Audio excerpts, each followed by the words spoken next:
নেশা বিরোধী অভিযানে নেমে সাফল্য পেল তেলিয়ামুড়া থানার পুলিশ। শুক্রবার রাতে গোপন খবরের ভিত্তিতে জারুইলংবাড়ি এলাকার লক্ষ্মীনাথ ভৌমিকের বাড়িতে অভিযান চালায় পুলিশ। যদিও পুলিশের আগাম খবর পেয়ে বাড়ির সবাই পালিয়ে যায় বলে খবর। পরবর্তী সময় পুলিশ তল্লাশি চালিয়ে ব্রাউন সুগার উদ্ধার করতে সক্ষম হয়। এদিনের অভিযানে মহকুমা পুলিশ আধিকারিক পান্না লাল সহ অন্যরাও উপস্থিত ছিলেন।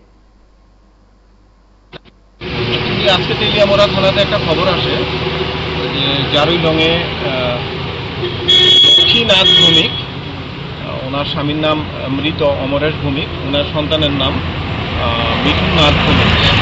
ওনাদের বাড়িতে কন্ট্রাব্যান্ড আর্টিকেল আছে, এটা আমার থানার অফিসার রাজেন্দ্র ওর কাছে আসে।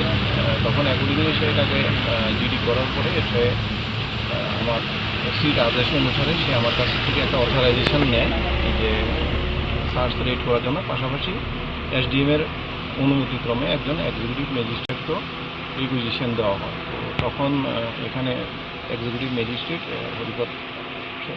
হরিপদ সরকার উনিও আসেন, আমিও আসি, প্লাস থানার টিম স্টাফ সবাই এখানে আসে।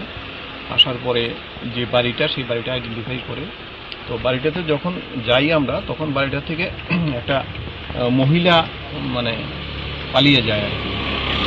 তখন আমরা সেখানে গিয়ে ইন্ডিপেন্ডেন্ট উইটনেসকে ডাকি। ইন্ডিপেন্ডেন্ট উইটনেস ডেকে আমরা প্রসিডিউর অনুসারে ওনাদের বাড়িতে যাই। ওনাদের বাড়িতে গিয়ে ওদের বাড়ির থেকে একটা কেস, চালানের কেস, একটা ব্রাউন সুগার, সেটা পাওয়া যায়।